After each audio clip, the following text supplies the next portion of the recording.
खऱ्या अर्थानं मी आज बांगर साहेबांचा आभार मानेन की अतिशय सुंदर देखणं असं हे या ठिकाणी रूप या स्मारकाला देण्यात आलेलं आहे।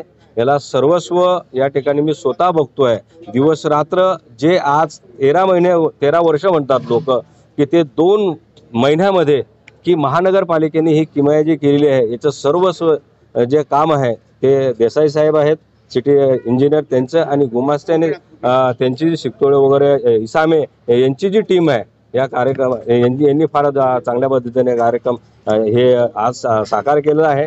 आणि मागील जो सिटी इंजिनियर होता जो सुरेंद्र पाटील, तो अतिशय नालायक वृत्तीचा मनुष्य असं म्हणेल, तो समाजाला डाग होता।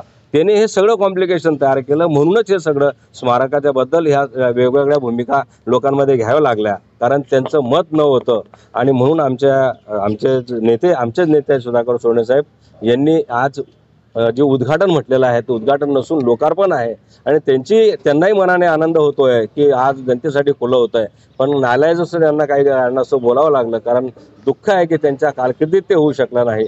परंतु आमचा रेटा या असल्या कारणामुळे आणि शासनाचा म्हणजे आज सरकार जे आहे की त्रिसूत्र सरकार आहे, म्हणजे सेना आहे, राष्ट्रवादी आहे आणि काँग्रेस आहे, हे सगळे मिळून या ठिकाणी अतिशय जोमाने कामाला लागले आहेत। आणि हे कोणाला श्रेय देण्याचा काही प्रश्न नाही आहे, कारण बाबासाहेब हा सर्वधर्मीय समभाव माध्यमातून आहे, सर्व जनतेसाठी आहे। फक्त जनता जयभीमची जनता आहे त्या दिशेसाठी ते नाही आहे, तर ते सगळ्यांसाठी आहे।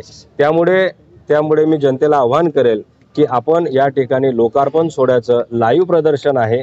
काही ठराविक कोरोनाचा कालावधी असल्या कारणामुळे लोकार्पण सोहळ्यामध्ये सर्वजण येऊ शकणार नाहीत, परंतु प्रत्येक जण आपल्या आपल्या परीने थोड्या मार्गाने आपण या आणि बघा। आणि खरोखर आपल्याला असं आगळंवेगळं बाबासाहेबांचं रूप या ठिकाणी तैलचित्राच्या माध्यमातून या ठिकाणी बघायला मिळेल ही मी अपेक्षा करतो। आणि जनतेला आव्हान करतो की आपण कुठल्याही दुफडी निर्माण करण्याचा, समाजामध्ये दुफडी निर्माण करण्याचा कोणी प्रयत्न करत असेल तर कृपया करू नका मी असं विनंती करेल।